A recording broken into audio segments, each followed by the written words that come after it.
बिहार में कड़ी टक्कर के बाद हालांकि एनडीए ने बिहार की सत्ता पर कब्जा कर लिया है। बिहार का चुनाव इसलिए भी अहम था क्योंकि अगले साल बंगाल में भी विधानसभा चुनाव हैं और यूपी में भी 2022 में चुनाव हैं। बिहार की सत्ता मिलने के बाद बीजेपी का कॉन्फिडेंस 7वें आसमान पर है।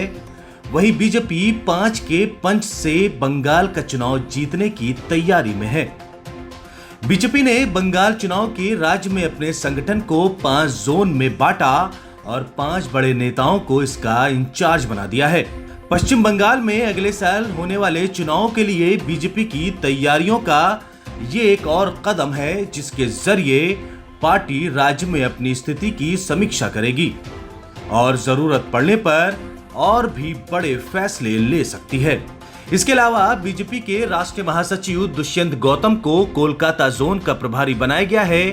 ये पांचों लोग नवंबर आखिर तक चुनाव तैयारियों पर रिपोर्ट तैयार कर अध्यक्ष जेपी नड्डा को सौंपेंगे। इस रिपोर्ट के बाद गृह मंत्री अमित शाह बंगाल का दौरा भी कर सकते हैं।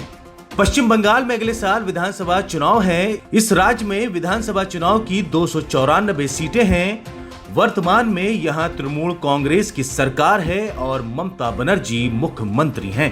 पिछले चुनाव में ममता की टीएमसी ने सबसे ज्यादा 211 सीटें, कांग्रेस ने 44, लेफ्ट ने 26 और बीजेपी ने मात्र 3 सीटों पर जीत दर्ज की थी, जबकि अन्य ने 10 सीटों पर जीत हासिल की थी। यहां बहुमत के लिए 148 सीटें चाहिए होती हैं। जाहिर है बिहार में छक्का मारने के बाद भाजपा को यह लगता है कि बंगाल में चुनाव हाथ में लाना बहुत आसान होगा, लेकिन यह आने वाला वक्त तय करेगा कि ममता का जादू क्या भाजपा खत्म कर पाएगी। Bureau report 4PM news network. अगर आप बेबाक और निष्पक्ष खबरें देखना चाहते हैं तो हमारे चैनल को सब्सक्राइब करें और बेल आइकन को दबाएं।